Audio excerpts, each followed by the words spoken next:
Welcome to another explainer.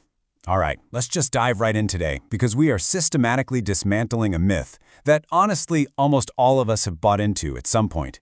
And that's the myth that standard, everyday privacy tools are actually enough to protect your identity from sophisticated state surveillance. If you've ever thought you could just click a button and disappear from the digital grid, well, you're going to want to pay very close attention. So ask yourself this. Do you rely on tools like VPNs or private browsing or incognito mode when you want to keep your activity private? I mean, for years, we've been told that hiding our IP address and clearing our web history is the absolute gold standard for personal privacy. But today, we're looking at the harsh truth about modern tracking. Because it turns out, relying on those tools is kind of like locking your front door but leaving every single window in your house wide open.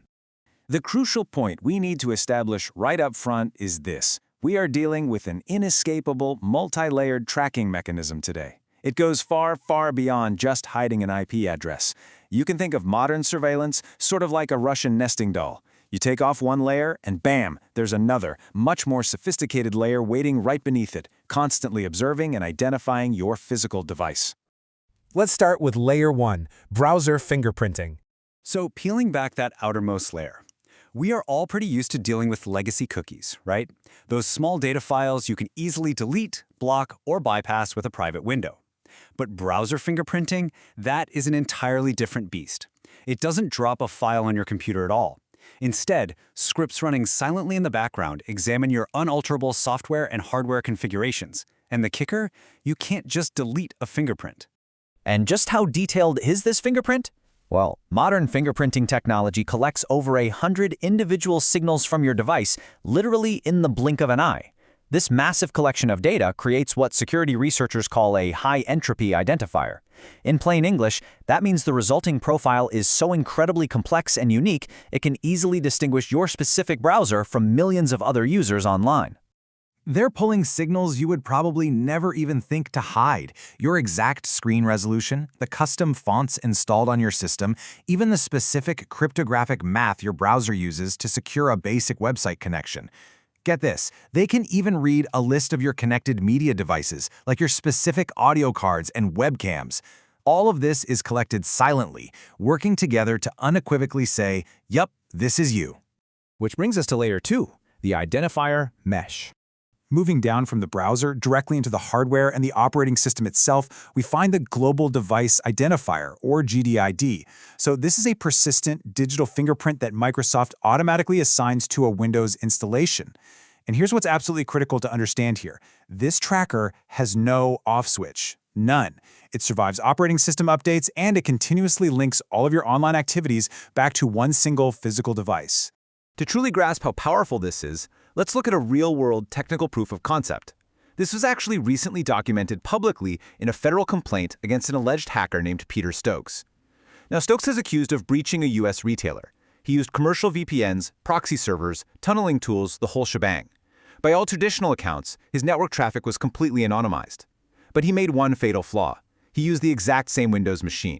And that machine was broadcasting GDID GBU 67554672343500028. And this builds into an inescapable web. Investigators were able to correlate that exact same GDID across 3 different countries over an 8-month period. In June, the device popped up on an IP address in Estonia, logging into social media. By November, that same GDID surfaced on an IP in New York. By February, it was in Thailand. So even though Stokes was constantly rotating his proxy IP addresses, the GDID essentially stitched his identity back together after the fact. The reason he got caught is actually pretty simple. A VPN hides your network IP address, for sure, but it doesn't hide your device identifier. See, the GDID travels inside the header of OS-level diagnostic requests, so it completely bypasses the browser. When your computer reaches out to the internet for routine background checks like URL reputation or basic telemetry, it stamps that request with your GDID. If a state actor or investigator can access those logs, your VPN is practically useless for hiding your actual device identity. To put that into perspective, if you use a VPN, sure, your network IP is hidden, but your OS telemetry and hardware IDs persist. What if you wipe your hard drive for a clean reinstall? Well, your telemetry rotates, but your hardware ID persists right through the activation licensing plane. Literally, the only action that clears the entire tracking board is tossing your laptop into a volcano. Or, just throwing it away and buying a brand new one. Now let's look at Layer 3, physical geolocation.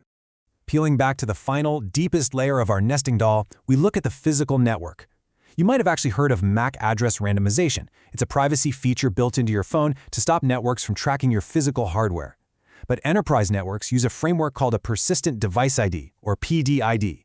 By analyzing your device's unique behavior on the network, they can completely bypass your phone's randomized address, assigning you a globally unique tracker the second you connect.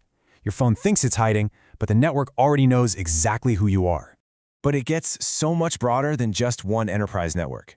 Enter the Wi-Fi Positioning System, or WPS. Whenever your phone tries to find its location, it scans for nearby Wi-Fi routers, specifically their unique identifiers, which are called BSIDs. Companies like Apple and Google maintain these massive databases mapping these routers worldwide. The problem? As security researchers recently highlighted, the systems for mapping these locations, like Apple's WPS, are publicly accessible without any security checks. Basically, anyone can query a router's identifier, and the system will gladly just hand over the exact geolocation of up to 400 nearby routers.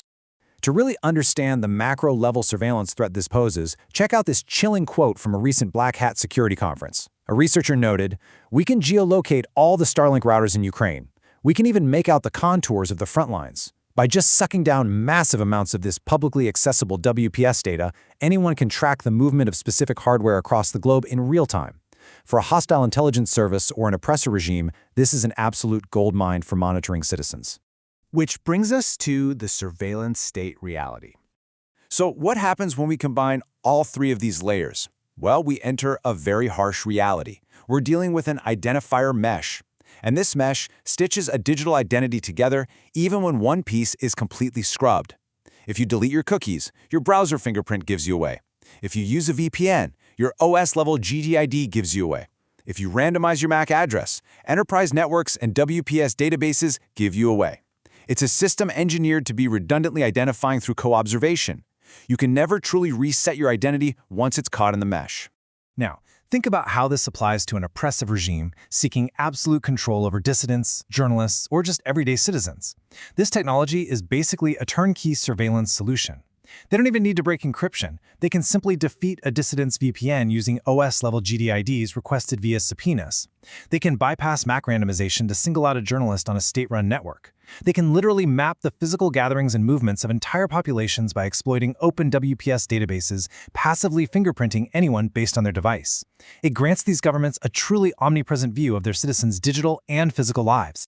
Which leaves us with a pretty vital question.